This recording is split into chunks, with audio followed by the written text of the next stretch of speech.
Esu Rimvytė. Viena maža mergaitė paklausė mamos, kodėl turiu eiti į mokyklą. Mama atsakė, kad susikurtum gražią ateitį. Mergaitė atėjusi į mokyklą prisiglaudė prie mokytojos ir paprašė, mokytoja, ar galime jau šiandien pradėti kurti mano ateitį, nuostabią ateitį man ir mano mamai. Myliu jūs, mokytoja. Aš savo kelyje sutikau vaikus, kuriems likimas pagailėjo akių šviesos. Jie neregiai arba turintys regos sutrikimų. Mano tikslas padėti jiems susikurti ateitį. Esu matematikos mokytoja. Noriu, kad pažinimas teiktų šiems vaikams džiaugsmo, kad savo žiniomis ateityje galėtų lygiuoti su kitais. Noriu kiekvieną iš šių vaikų paruošti taip, kad galėtų integruotai mokytis kitose jų pasirinktose mokyklose. Seniausia priemonė, kurią turime ir kurią mokiniai naudojasi atliekant įvairiausius brėžinius, tai yra brėžiklinė akliesiems. Štai sudaro brėžiklis, skriestuvas, matlankis, kompainiai, liniuotė akliesiai, žymeklis. Pasinaudodami brėžiklinę, mokiniai atliko šiuos darbus. Nubraižė trikampius, kai duotos dvi kraštinės ir kampas tarp jų. Nubraižė trikampį, kai duota kraštinė ir du kampai prie jos. Gebėjo nubraižyti kampo pusiaukampinį. Nubraižė statmenas tiesas. Nubraižė skritulinę diagramą. Štai pateikiu keletą grafikų pavyzdžių. Atlikti su brėžiklinė, kaip nubraižė. Net mokiniai atliko kūrybinius darbus.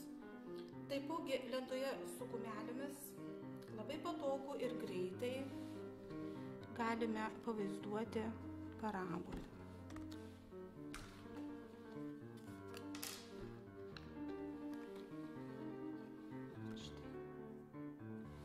Kaip nebūtų keista, lentą su gumelėmis kartais naudoju ir brėžiant atitinkamo dydžio kampus. Tam naudoju skritulį ir lentą su gumelėmis. Skritulio lankas yra padalinamas į tam tikras dalis. Štai turiu įvairiausių. Ir tuomet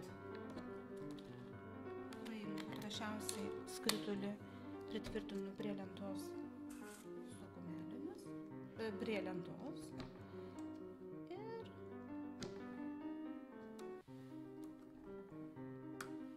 nubraižau atitinkamo dydžio kampą 10, 20, 30, 40, 50 laipsnių. Atitinkamo dydžio kampus taip pat mes gebame nubraižyti pasinaudojant skritulius. Vėl paimsiu skrituliukus, štai sumeriu, lankai yra padalinti ir po to brėžiau atitinkamo dydžio kampą. Medžiagos, iš kurių yra iškirpti skrituliai, gali būti skirtingos faktūros, tuomet mokiniai jaus geriau atitinkamo dydžio kampą. Štai. Labai patogu yra naudojant skritulius nubraižyti skritulinę diagramą. Mokiniui nubraižyti tokią skritulinę diagramą naudojantis brėžiklinę reikia labai daug įgūdžių, brėžimo įgūdžių, mes tam laiko neturime. Štai, žiūrėkite, kaip yra patogu galima nubraižyti diagramą.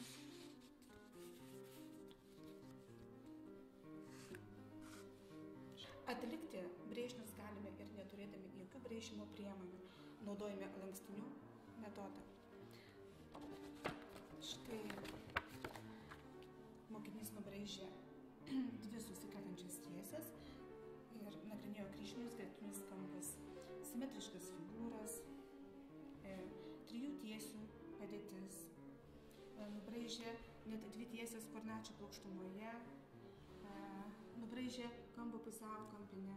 Čia nagrinėjame kampus, net keturkampius, kai mokėmės rombas, lygiagretainiai.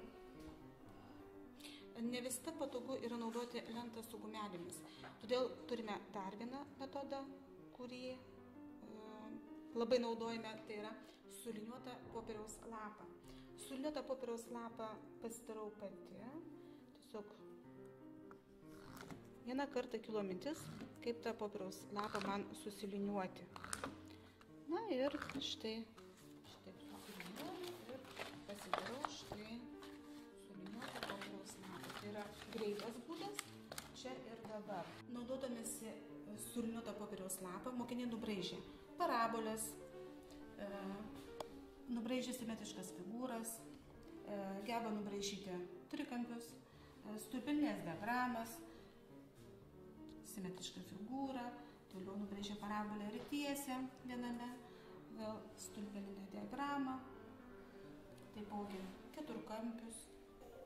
Tai štai tokiais būdais, tokiamis priemonėmis savo išmonę gerų žodžių vedu nematančius vaikus į pasaulį.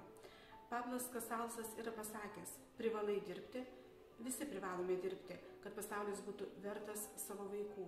Mano sėkmės garantas yra darbas ir kūryba, ieškant kelio į mokinių širdis ir protus, kad jie vėliau šiuo pagrindu sukurtų savo